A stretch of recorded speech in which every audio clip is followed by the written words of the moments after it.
Well, good afternoon, everyone, and thank you for being here. I'm going to begin by reading some prepared remarks, and then we'll open up to questions.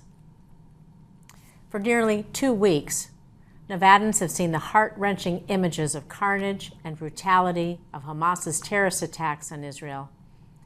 Young people gunned down while trying to flee a music festival.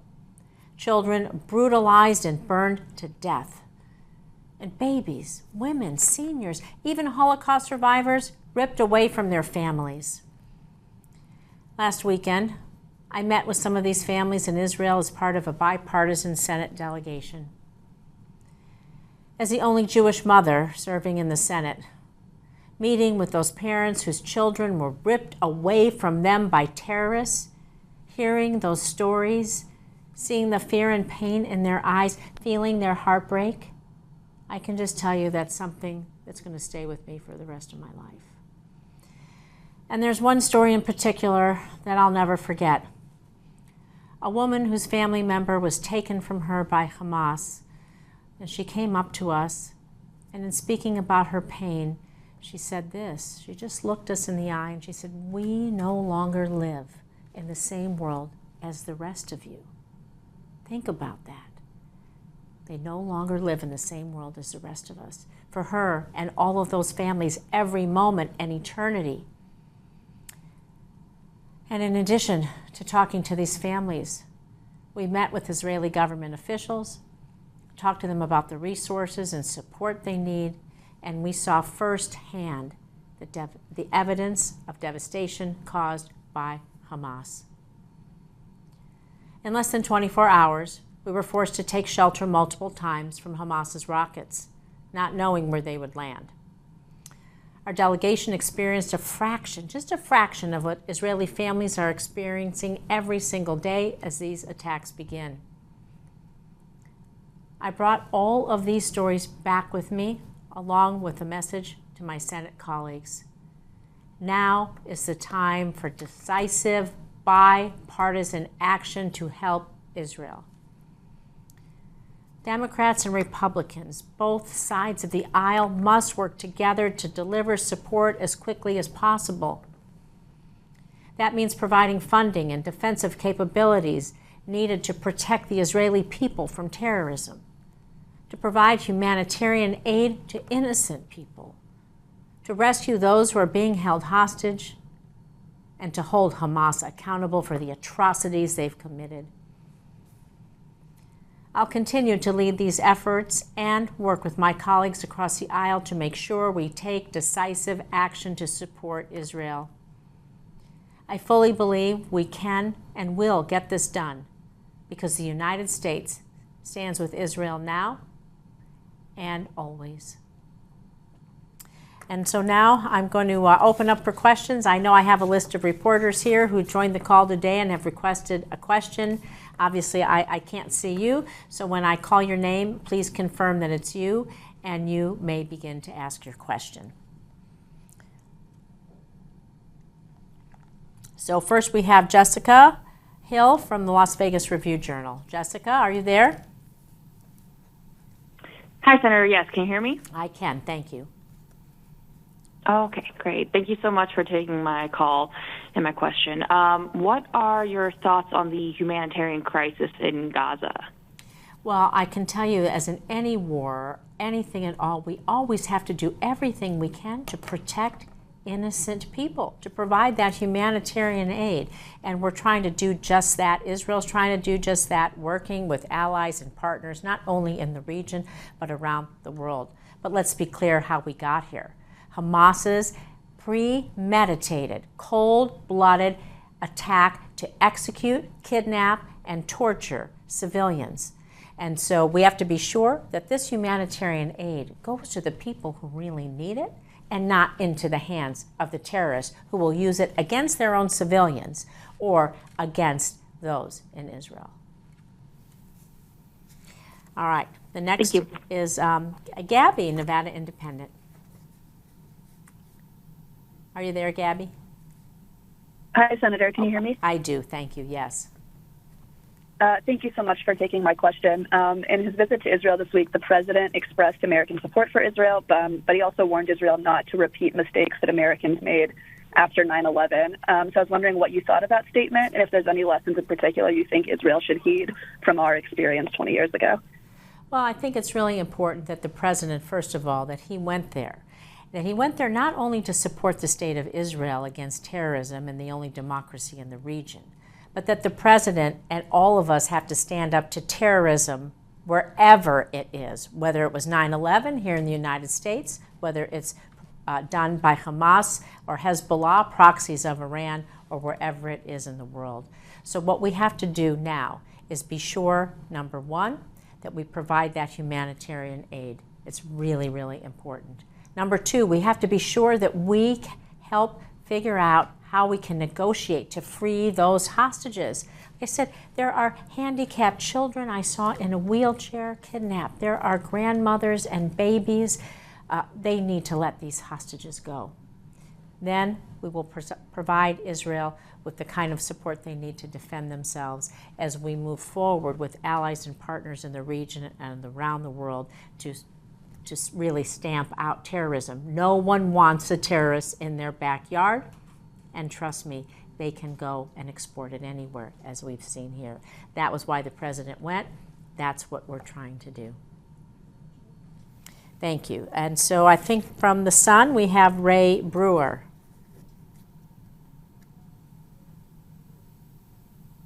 Are you there, Ray? Takes a second, so I'm not sure. Okay, if I don't hear you, then we'll just move on to KTNV. Justin, are you there? I am indeed. Can you hear me, Senator? I can, thank you. Go ahead. Perfect. So a colleague of mine told me she's hearing Jewish families are leaving the U.S. for the EU because of its strategy to combat anti-Semitism and foster a Jewish life. Other than the HEAL Act, which seems to be more on education, do you have plans to introduce stricter legislation with penalties when it comes to anti-Semitic behavior here in the U.S.? Well, excuse me, thank you for that question. I can tell you that when I first got to the United States Senate, I co-founded and I co-lead the first ever bipartisan task force to combat anti-Semitism. We have elevated to ambassador the special envoy to combat global anti-Semitism.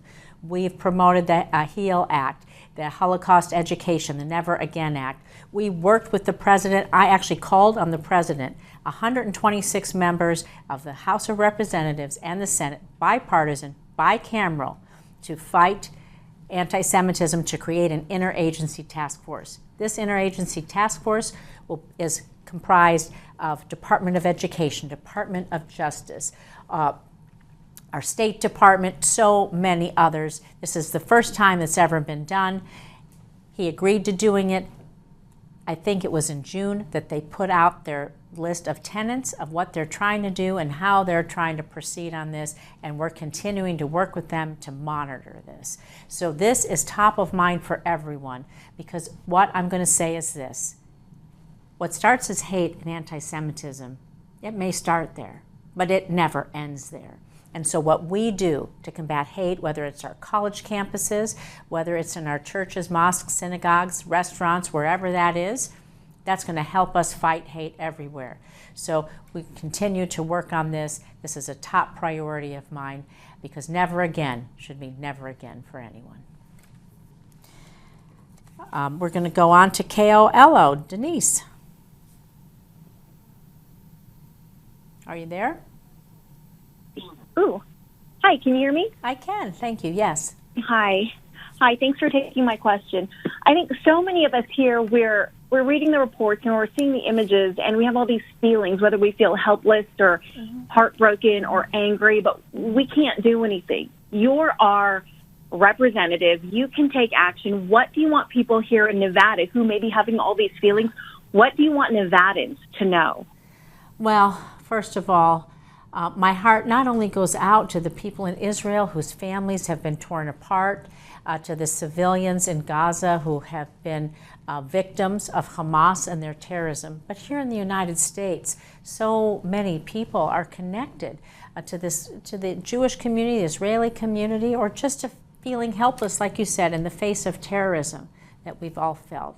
So you can get involved in multiple ways, however you want to do that, whether it's through your church, synagogue, or mosque, or other community organizations. There are ways that you can be involved if that is going to be a healing thing for you to do. I do want to tell people, if you do have friends or family that are in Israel, and you need to reach out, you want to know some more information, you can call or email my office, rosen.senate.gov. We'll be able to find out or help you get any information that you need. People have reached out to us due to privacy. I can't necessarily discuss it, but my office is here. So what I want to tell people is what you can do. Just be involved in your community. Care about the people around you. Be kind to others. It's sometimes the very simple things that we can do to heal ourselves and heal others in the community. And in order to also, if you feel like you want to do something, there are so many organizations that are getting involved in our community right now. Let's see. I think we have Fox 5 next. Kim? Are you there, Kim? Okay, we'll move on. I think we have KRNV, Abigail.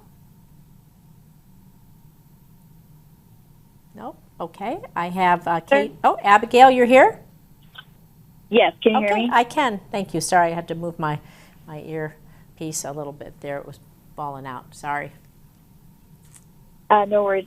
So what's kind of your biggest takeaway, kind of next steps for you after, visiting Israel?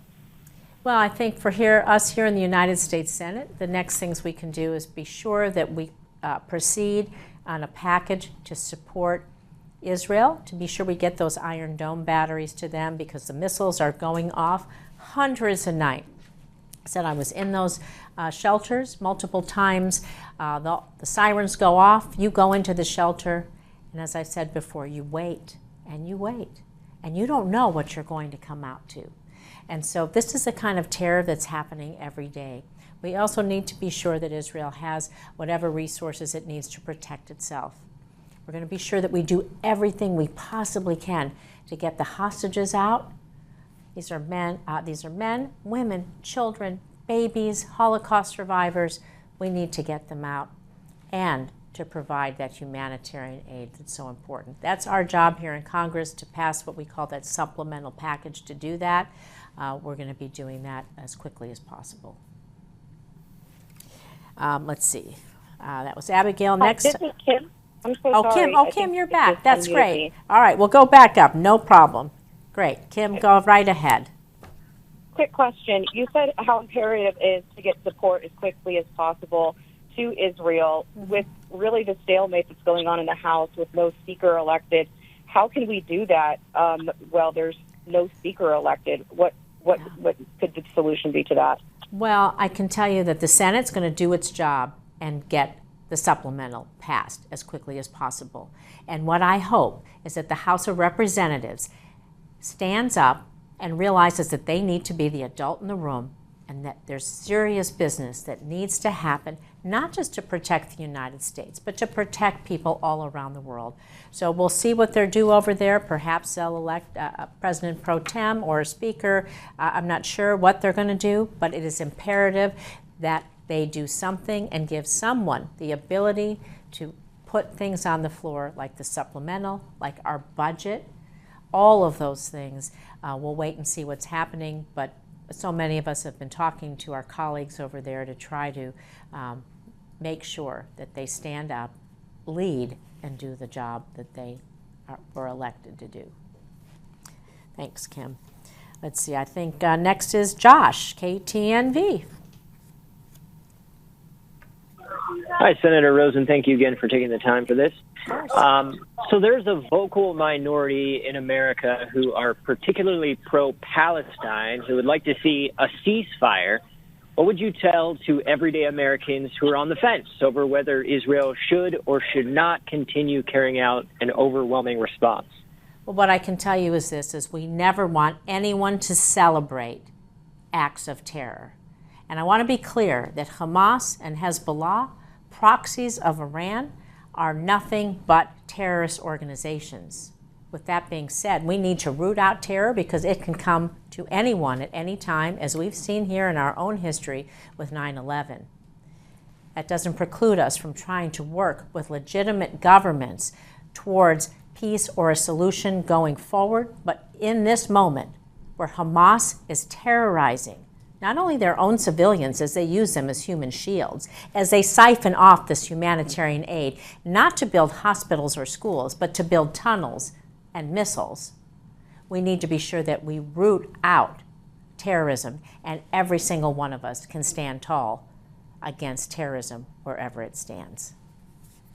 And I think this is the last question. We have Yvette from KMPR.